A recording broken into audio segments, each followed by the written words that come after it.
Okay, myself Prakash Chandra Paricha. I am head of the Department of Zoology, Ramadevi Women's University, Bhubaneswar. Today we will discuss the mechanism of urine formation. In the last class we discussed the structure of neuron. So today we will discuss the mechanism of urine formation.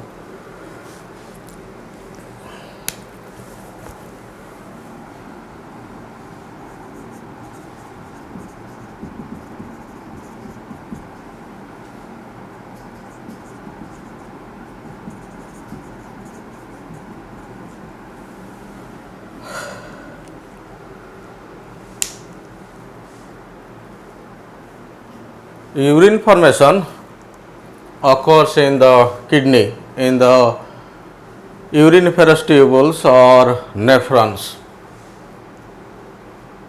Urine formation involves, the mechanism of urine formation involves three main steps. They are: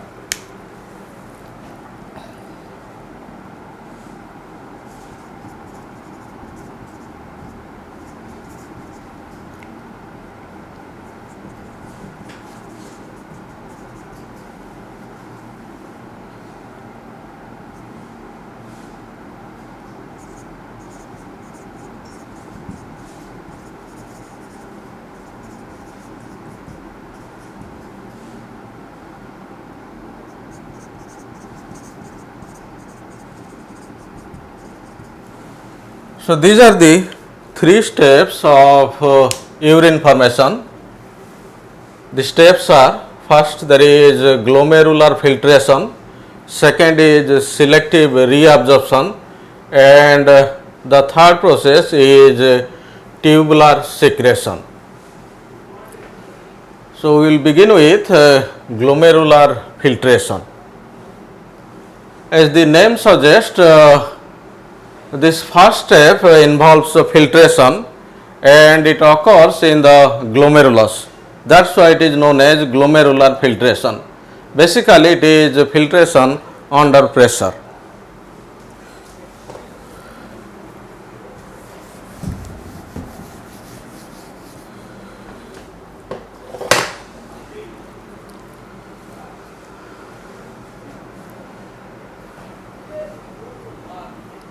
As you know, the renal corpuscle is composed of glomerulus, which is mass of capillaries, and Bowman's capsule.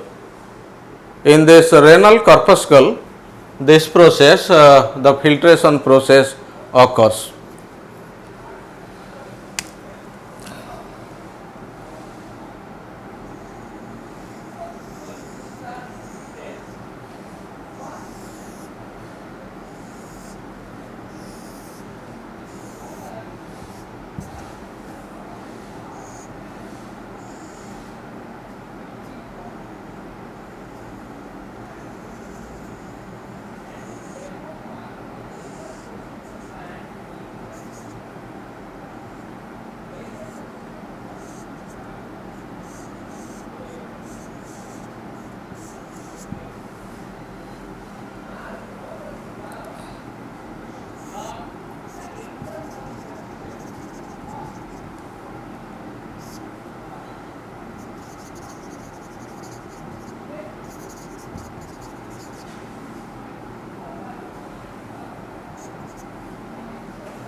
You can see here, this is the renal corpuscle, this is the Bowman's capsule, and this is the glomerulus or the mass of capillaries, blood capillaries. This is afferent arteriole, which is bringing blood to the glomerulus, and here filtration occurs, and after filtration the blood, filtered blood, leaves this glomerulus through this efferent arteriole. So here filtration occurs. The filtration barrier consists of three layers. The three layers are starting from the blood capillary, The first is endothelial layer or the endothelium of blood capillary. Then there is basement membrane and the wall of Bowman's capsule. So these are the three barriers.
So you can see here, this is the barrier across which filtration occurs. Suppose this is the wall of the blood vessel. The wall of the blood vessel, it has a layer of endothelial cells. So this is the endothelium. These are the cells in the wall of the blood vessel, endothelial cells. This is basement membrane, and this is the wall of Bowman's capsule, this one. So across this barrier there occurs filtration. You can see here, this endothelium has pores. You can see here, these are the pores. So through these pores filtration occurs. These pores which are in the endothelium,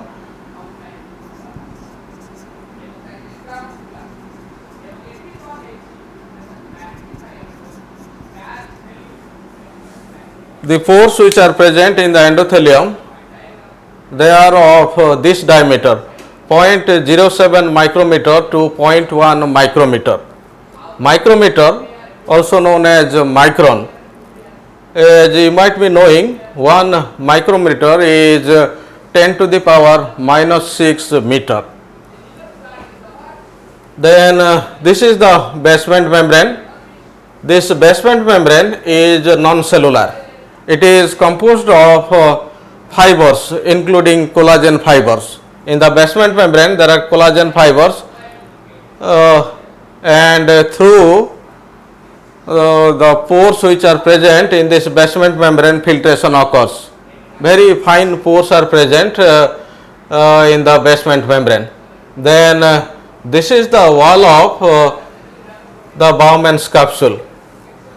The wall of the Bowman's capsule, which is in contact with the glomerular capillaries, is composed of highly modified cells. The modified cells are called podocytes. The podocytes have foot-like processes, and those processes are called pedicels. And among the pedicels there are spaces through which filtration occurs.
This diagram shows one blood capillary of the glomerulus and the podocytes, the modified cells which are present here in the wall of Bowman's capsule. As I have already told you, the wall of the Bowman's capsule, which is in contact with the glomerular capillaries, is composed of highly modified cells called podocytes. I have drawn here a portion of a podocyte. This is another podocyte. You can see here the podocytes, they have foot-like extensions. These foot-like extensions are called pedicels. This is one podocyte, this is another podocyte, this is the capillary of glomerulus, blood capillary of glomerulus, and you can see here how the podocytes they are arranged around the blood capillary. The pedicels of these two podocytes, you can see here the pedicels of the two podocytes, they interdigitate. You can see here how they are arranged. This is pedicel, this is pedicel of this podocyte, and these are the pedicels of this podocyte. You can see here the pedicels they interdigitate, leaving a space between the pedicels. Very narrow space is there, and through those spaces filtration occur. Those spaces are known as filtration slits or slit pores. Here in this diagram, these represent the filtration slits or slit pores. They are of the diameter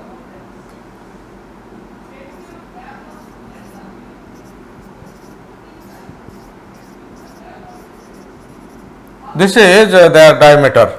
It is somewhere between 0.007 to 0.006 micrometer. So across this barrier filtration occurs. Here there is blood. This is the filtration barrier across which filtration occurs. This is the endothelium or wall of the blood capillary.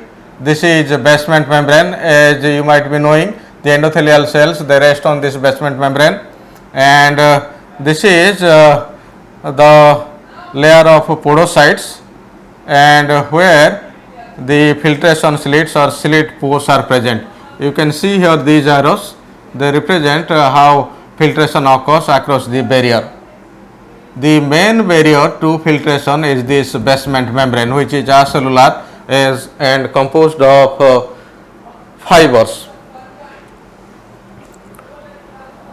When filtration occurs, this barrier, this basement membrane will not allow the passage of blood vessels and the plasma proteins. It will allow only the passage of water molecules and small solid particles through this barrier.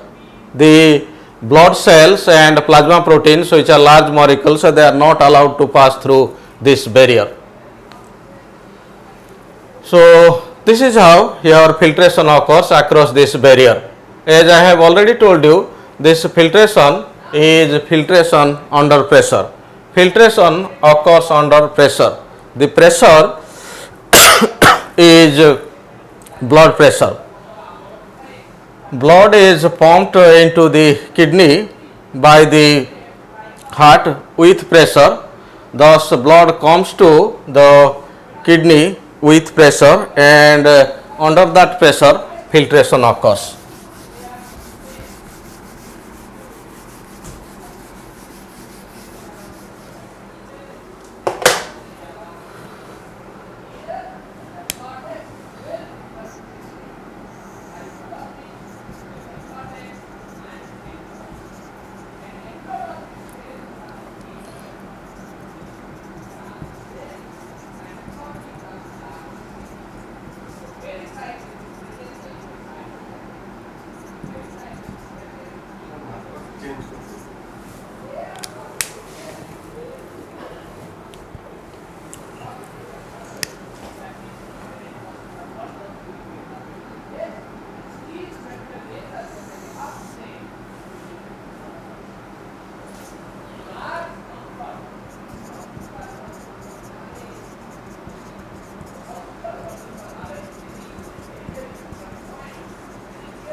So you can see here, this is the afferent arteriole through which blood is coming to the glomerulus.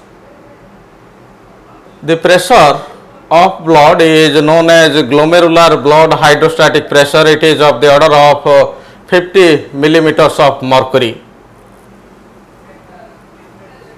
When filtration occurs here, the plasma proteins and blood cells, they cannot pass through this filtration barrier. So the plasma proteins are retained here and they build up a negative pressure. They build up a pressure which oppose this pressure, and that pressure is known as blood colloidal osmotic pressure. This pressure opposes the glomerular blood hydrostatic pressure. When filtration occurs, fluid accumulates here. Presence of fluid here also creates back pressure. That pressure is known as capsular hydrostatic pressure. This blood colloidal osmotic pressure and capsular hydrostatic pressure together, these two pressure together, they become 45 millimeters of mercury. So this pressure of 55 millimeters of mercury is opposed by these two pressures. One is blood colloidal osmotic pressure, which is due to the presence of the plasma proteins here, and this capsular hydrostatic pressure is due to presence of fluid here. Together they constitute 45 millimeters of mercury, pressure of the order of 45 millimeters of mercury. So this pressure is opposed by this pressure. Then what will be the net pressure or effective filtration pressure? 55 minus 45, it will be 10 millimeters of mercury. So this is the net filtration pressure or effective filtration pressure. This pressure is sufficient to carry out this filtration.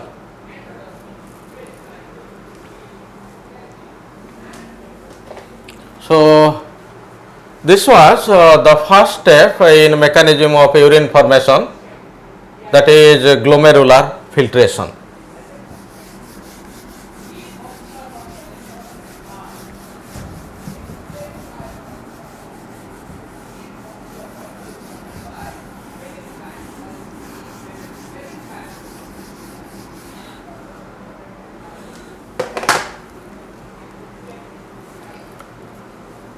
After the filtration, what is found in the nephron is known as glomerular filtrate.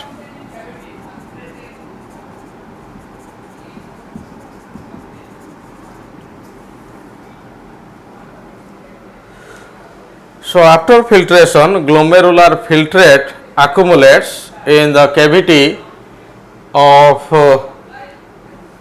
the nephron. This is not urine. This glomerular filtrates contains water and number of important constituents like amino acids, sugars, different important ions. Also it contains the nitrogenous waste materials, mainly urea. In a period of 24 hours, the amount of glomerular filtrate found is somewhere between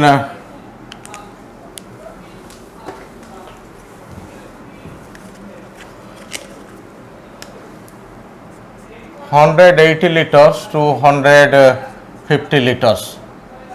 So you can see this much glomerular filtrate is found. It is somewhere between 180 liter to 150 liters for 24 hours. But in a normal healthy human being, the amount of urine produced during a period of 24 hours is somewhere between 1 to 2 liters only. So what happens to the rest of the filtrate? You can see here this much filtrate is produced, 180 to 100 liters of filtrate, but how much urine we excrete in a period of 24 hours? It is only about 1 to 2 liter. So you can see here much of the filtrate it is reabsorbed. The second process of this mechanism of urine formation is selective reabsorption. Materials are selectively reabsorbed from glomerular filtrate. That's why only this much urine is formed.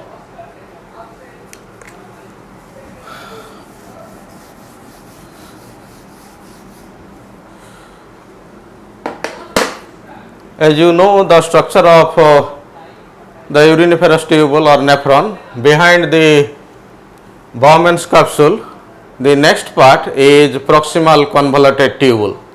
The process of selective reabsorption starts in the proximal convoluted tubule. The proximal convoluted tubule is the longest and the widest part of the nephron, and maximum reabsorption occurs here in proximal convoluted tubule, and the cells of the proximal convoluted tubule are specially designed for this process of reabsorption.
So in the proximal convoluted tubule, selective reabsorption starts, and about 80% of the glomerular filtrate is reabsorbed in the proximal convoluted tubule. You can see here these substances are reabsorbed. Highly essential substances like amino acids, glucose, vitamins, hormones, they are absorbed 100%. Almost all these substances, amino acids, glucose, vitamins and hormones which are present in the glomerular filtrate, they are reabsorbed in the proximal convoluted tubule. Then water reabsorption occurs up to 80%. 80% of the glomerular filtrate, from the glomerular filtrate about 80% of the water is reabsorbed here.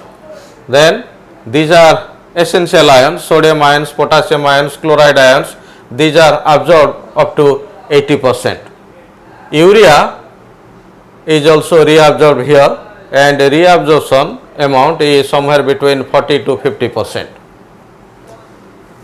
As I have already told you, most of the reabsorption occurs here, and reabsorption involves both active transport and passive transport.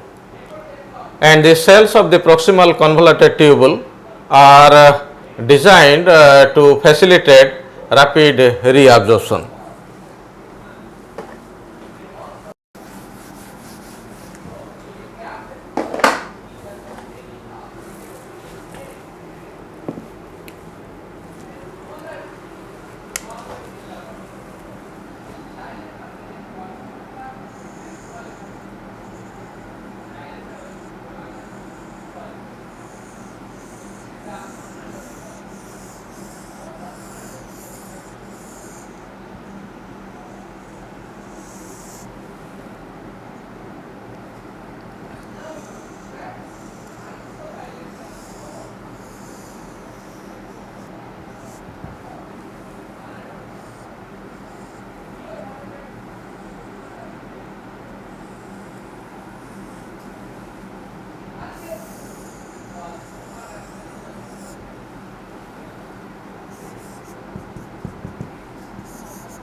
You can see here I have drawn one cell.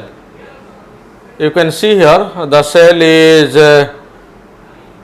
well adapted for this process of reabsorption. This is one cell in the proximal convoluted tubule.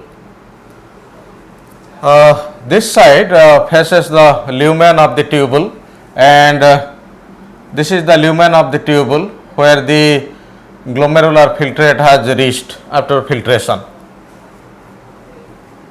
These cells they rest on this basement membrane, and close to this proximal convoluted tubule there is the blood capillary, and these are the endothelial cells in the blood capillary, and this is the lumen of the blood capillary or the cavity of blood capillary where blood is present.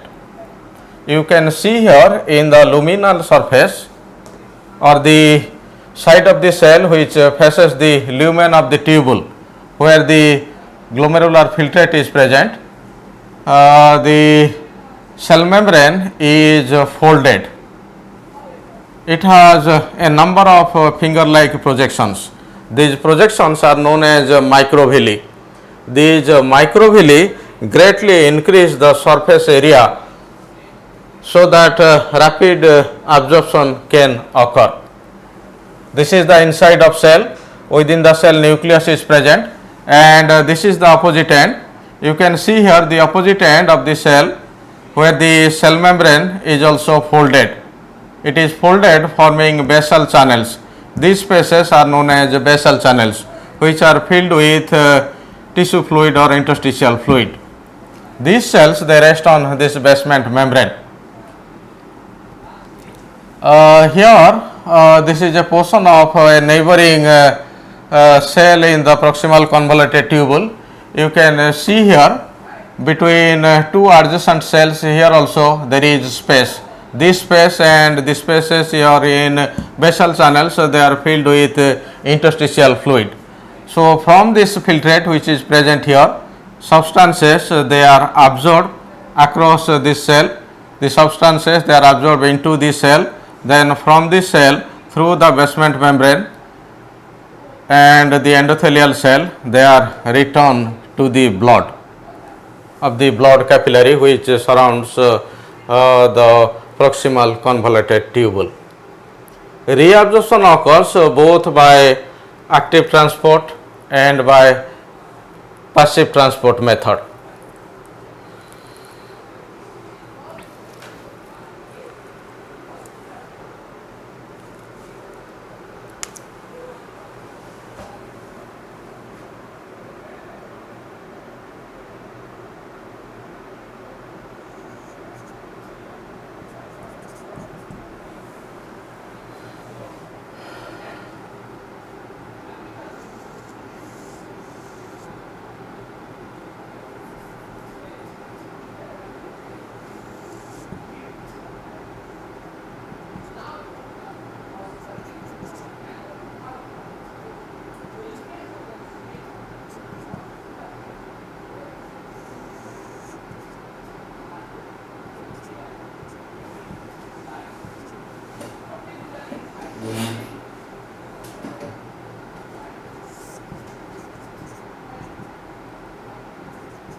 Here I am showing how reabsorption occurs. Suppose now we are considering absorption of sodium ions. The sodium concentration is high here in this filtrate compared to the inside of the cell. That's why sodium ions will diffuse into the cell across the cell membrane. Then mark here, I have drawn here a sodium potassium pump. This cell membrane is provided with many such sodium potassium pumps. These sodium potassium pumps they are driven by ATP, For their operation ATP is required, and these pumps simultaneously transport sodium ions and potassium ions. You can see here, this is the pump, this sodium potassium pump, this one. It removes 3 sodium ions from the cell and takes in 2 potassium ions. So, simultaneously it transports sodium ions and potassium ions. Sodium ions are pumped out, potassium ions are pumped in. You can see here, every time the pump operates, 3 sodium ions are pumped out and 2 potassium ions are pumped in. So, sodium ions, they are here present in high concentration in the filtrate, that is why they will diffuse into the cell. Then from the cell they are pumped out of the cell by this sodium potassium pump. Then they will come to these vessel channels where fluid is present, interstitial fluid. Then once in this place, they will easily diffuse or they are transported into the blood of the blood capillaries, which is present around the proximal convoluted tubule. So, you can see here the sodium ions which are reabsorbed from the filtrate, they ultimately reach the blood capillaries or they are returned to the blood. Similarly, other ions and other substances, they are reabsorbed, and for the process of absorption, carrier proteins are present in the cell membrane of these cells. Once these substances, these solutes are absorbed, water reabsorption occurs by osmosis. So, water reabsorption is a passive process, it occurs by osmosis. So, water absorption here will occur in the proximal convoluted tubule. About 80% of the water is reabsorbed from the filtrate, and water absorption here is obligatory.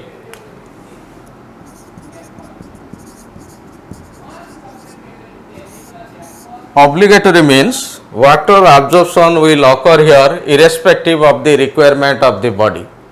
80% of the water from the filtrate is reabsorbed here. So, this is how about 80% of the substances, they are reabsorbed from the glomerular filtrate in the proximal convoluted tubule. Thereafter, the filtrate enters the next segment. You may recall the structure of the nephron. Behind the proximal convoluted tubule, the next part is the loop of Henle, a U-shaped part, that is the loop of Henle. The loop of Henle has 2 parts, descending limb and ascending limb.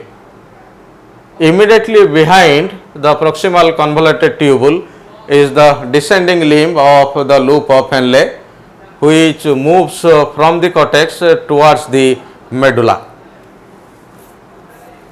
Then after the descending limb, there comes the ascending limb, which moves towards the cortex.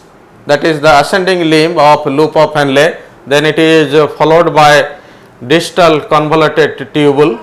Then finally there is collecting duct. So, as the fluid or the filtrate passes from the proximal convoluted tubule to different segments of the nephron, in different segments substances are reabsorbed. The loop of Henle, the walls of the loop of Henle, they have peculiar characteristics. The wall of the descending limb of loop of Henle is highly permeable to water.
Suppose this is the loop of Henle, this is the proximal convoluted tubule. After reabsorption of most of the substances, the filtrate enters the descending limb of loop of Henle. The wall of the loop of the descending limb of the loop of Henle is highly permeable to water, and it is relatively impermeable to sodium ions, chloride ions and potassium ions. The filtrate which enters the descending limb is in isoosmotic condition, or its osmotic pressure is almost equal to that of blood. Then as it moves downwards, water absorption occurs here. The surrounding tissue is rich in salt.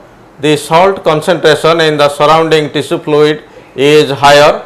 The wall of the descending limb is highly permeable to water. Thus, there will be absorption of water. You can see here water absorption taking place. So, in the descending limb of the loop of Henle, there will be absorption of water. As it moves downward, more and more water is reabsorbed, so that the filtrate becomes highly concentrated by loss of water. Then it takes U-turn, then it moves upwards in the ascending limb. The ascending limb is completely impermeable to water. However, it is permeable to these ions, sodium ions, chloride ions, potassium ions. So, as the fluid enters the ascending limb of loop of Henle, there will be reabsorption of sodium ions, chloride ions and potassium ions. These substances are mostly absorbed by active transport method. As these solutes are reabsorbed from the filtrate, the filtrate again becomes dilute. As it moves upward, again it becomes more and more dilute. Then it enters the DCT, or distal convoluted tubule.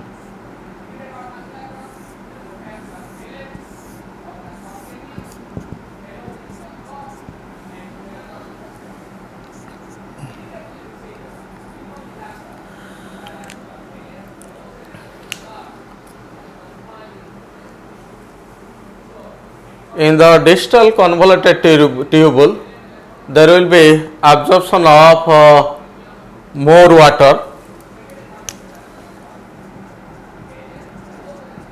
There will be absorption of sodium ions also.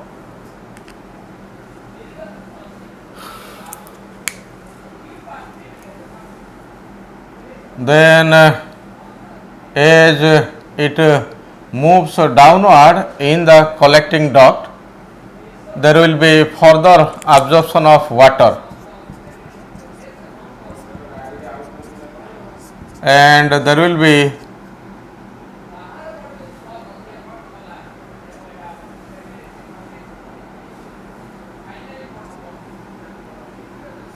absorption of urea also. So you can see here the filtrate from the ascending limb enters the distal convoluted tubule where more water absorption occurs. Then ions like sodium ions, bicarbonate ions, they are also reabsorbed. Then the fluid enters the collecting duct.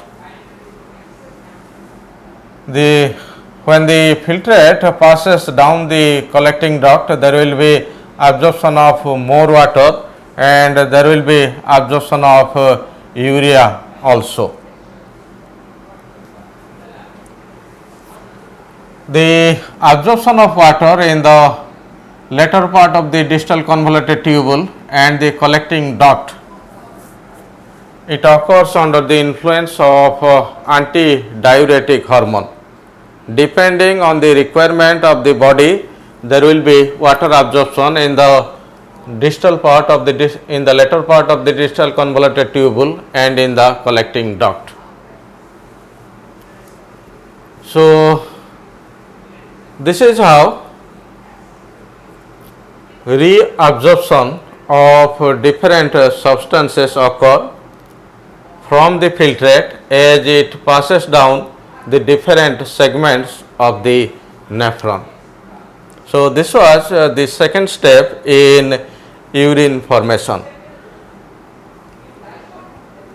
Then finally the third step, that is secretion.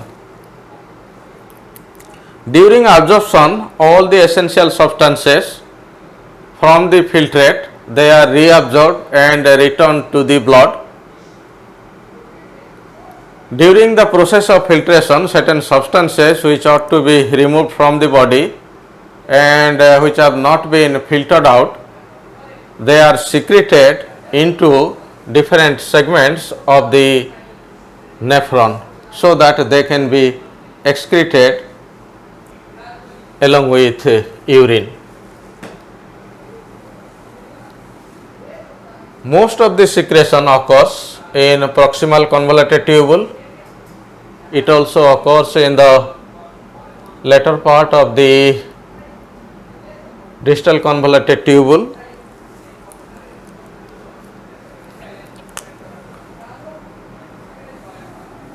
So in the proximal convoluted tubule, there will be secretion of hydrogen ions, ammonium ions, creatinine,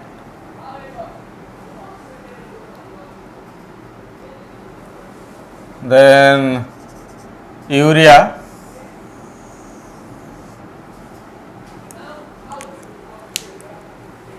so hydrogen ions, ammonium ions, creatinine, a waste product, and urea, these are secreted into the filtrate in the proximal convoluted tubule.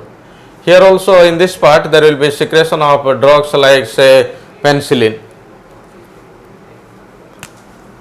Then here in the latter part of the distal convoluted tubule, there will be secretion of potassium ions, there will be secretion of hydrogen ions. Some secretion also occurs in the loop of Henle.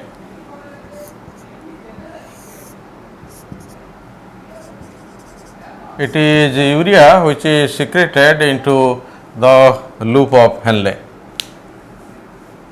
So we saw how different substances which have escaped the process of filtration, they are secreted into the filtrate in the nephron. And after all these changes, what is formed here is urine.